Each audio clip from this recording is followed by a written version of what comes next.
check this out. Remember back when I was framing, and we had to put our joist hangers. One of the big things was having to hand nail all the nails going in. Now Paslode has a special tip and a special nail where you can use a pneumatic nailer to nail in your joist hangers. Check this out. Check how fast that is.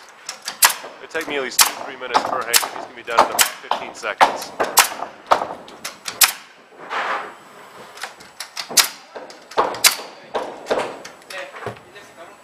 That's all.